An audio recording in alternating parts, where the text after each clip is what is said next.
बच्चों, कक्षा 8 गृह शिल्प विषय में हम लोगों ने छठा पाठ पढ़ा प्राथमिक उपचार और सातवां पाठ आपका था सिलाई। सिलाई कला के बाद जो है सिलाई, बुनाई, कढ़ाई इस तरह के चैप्टर आपके और पाक कला वगैरह दिया हुआ है। लेकिन आज हम लोग क्या करते हैं बच्चों, हाफ ईयरली से पहले का आपका कोर्स तो पूरा हो चुका है। 6 चैप्टर आपके आने हैं और 6 चैप्टर हमने करा दिए हैं, बल्कि एक चैप्टर ज़्यादा ही आप लोगों ने पढ़ लिया है तो वो आपको आगे काम देगा। लेकिन आज हम क्या करेंगे बच्चों, हम लोग पूरा पुनः इसको जो है रिवीजन करेंगे, क्योंकि हम लोग का चैप्टर कंप्लीट हो चुका है। तो पहला चैप्टर स्वास्थ्य जो था वो आपको रेखा मैम ने आप लोगों को पढ़ाया था। इसमें क्या कहा गया है बच्चों कि स्वास्थ्य का मतलब क्या होता है कि कोई भी व्यक्ति अगर थोड़ी सी भी, हमें ऐसा लगता है कि किसी को अगर सर्दी जुकाम खांसी कोई अगर गंभीर बीमारी नहीं है तो वो हमें लगता है कि स्वस्थ है, लेकिन ऐसा नहीं होता बच्चों। हो सकता है स्वास्थ्य जो होता है वो शारीरिक मानसिक दो तरीके का होता है। हो सकता है आप शरीर से देखने में स्वस्थ लग रहे हो, परंतु मानसिक रूप से हो सकता है आपको कोई समस्या हो, कोई सर दर्द हो, कोई परेशानी हो। तो इस तरह की चिंताएं भी जो होती हैं वो मानसिक स्वास्थ्य के और स्वास्थ्य के अंतर्गत ही आ जाती हैं बच्चों।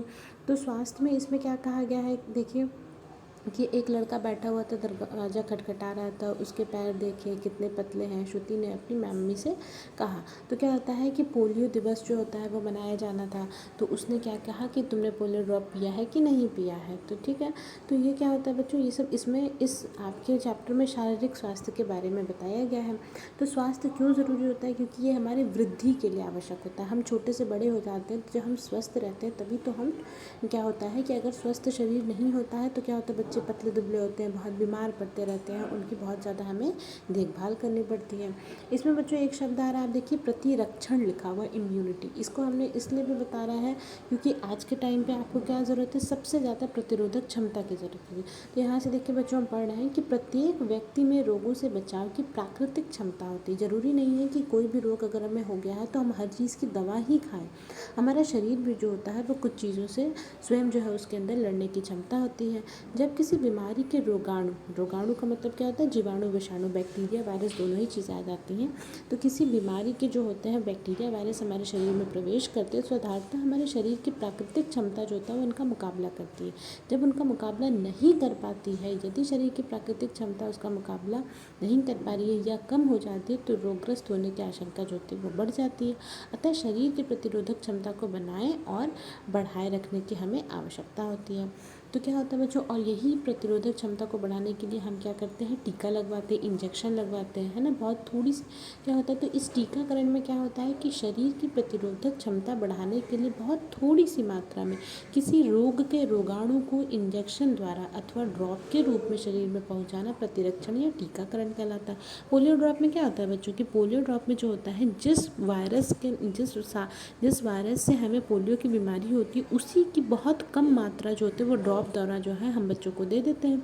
तो वो क्या हो जाती है कि हमारा शरीर उस रोगाणु के अगेंस्ट जो होता है वो प्रतिरक्षा अपने शरीर में बना लेता है। इसी को हम टीकाकरण की पद्धति कहते हैं। आज कोविड के केस में आपने प्लाज्मा थेरेपी सुना होगा। तो जिन लोगों को कोविड हो चुका है, कोरोना वायरस हो चुका है, उनके शरीर से क्या किया जा रहा है, ब्लड को निकाल करके, उसमें से ब्लड को निकाल करके, और जिनको इस समय कोरोना हुआ है, तो क्योंकि जो सही हो चुके हैं उनका शरीर उसके प्रति जो है प्रतिरोधक क्षमता अपनी बना चुका है, तो उसी को निकाल कर दूसरे जिसको रोग हुआ है उन्हीं के शरीर में उसको प्रवेश कराया जा रहा है, जिससे कि उसके अंदर प्रतिरोधक क्षमता बन सके। तो यही सब तरीके होते हैं बच्चों रोग से बचने के।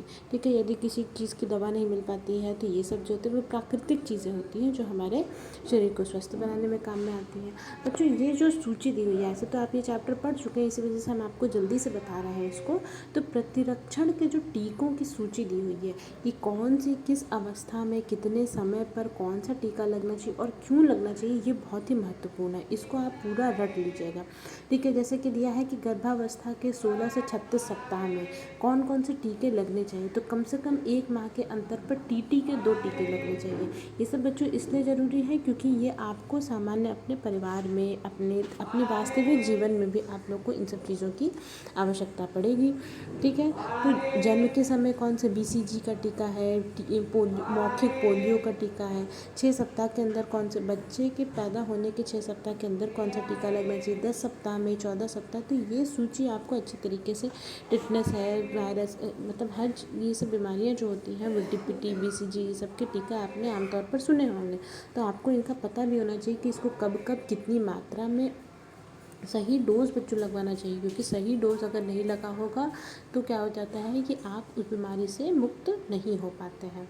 ठीक है बच्चों, फिर ये प्रतिरक्षण की सावधानियां बता रहे हैं। कुपोषण बच्चों, आप ये देखिए कि पोलियो दिवस जो है वो कब मनाया जाता है, तो 24 अक्टूबर को पोलियो दिवस मनाया जाता है, जिसका उद्देश्य क्या होता है, इस बीमारी के प्रति लोगों को जागरूक करना होता है।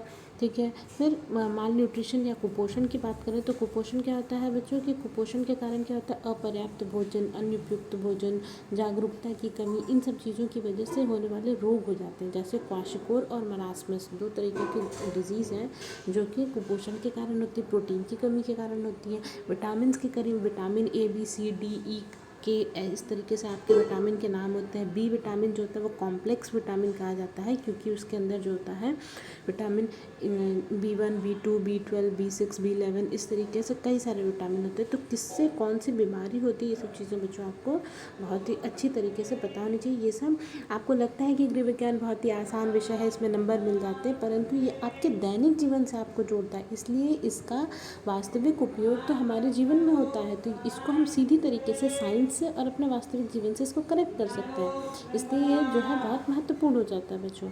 अनीमिया क्या होती है, तो अनीमिया में रक्त अल्पता इसको कहा जाता है बच्चों। तो रक्त अल्पता में क्या हो जाता है कि शरीर में सुस्ती हमेशा रहती है, खून की कमी हो जाती है, और ज़्यादातर महिलाओं में, लड़कियों में कैल्शियम आयरन की कमी हो जाती है, आपने अक्सर सुना होगा करके। तो क्या होता है कि इसमें पैर में सूजन आ जाती है, सफ़ेद पड़ जाते हैं नाखून वगैरह आपके।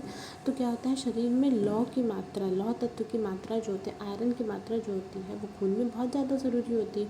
जब इसी की कमी हो जाती है तो हमें क्या करते हैं, हमें इसके लिए हरे पत्तेदार सब्जियां हो गई, चुकंदर, अनार, फल है, ये सब चीज़ों का हमें संतुलित आहार लेना चाहिए। तो जो जो प्रमुख बीमारियाँ थी, जो जो प्रमुख चीज़ें थी बच्चों, हमने इसमें बता दी है। फिर प्रश्न अभ्यास आप लोगों ने किए ही होंगे, नहीं भी किए होंगे तो आपको हम अगली कक्षा में बता देंगे, परंतु आज के लिए इतना ही बच्चों। आज एक तरीके से इस चैप्टर का रिवीजन हो गया, इसके आगे हम दूसरे चैप्टर का रिवीजन आपको अगले दिन करा देंगे। धन्यवाद बच्चों।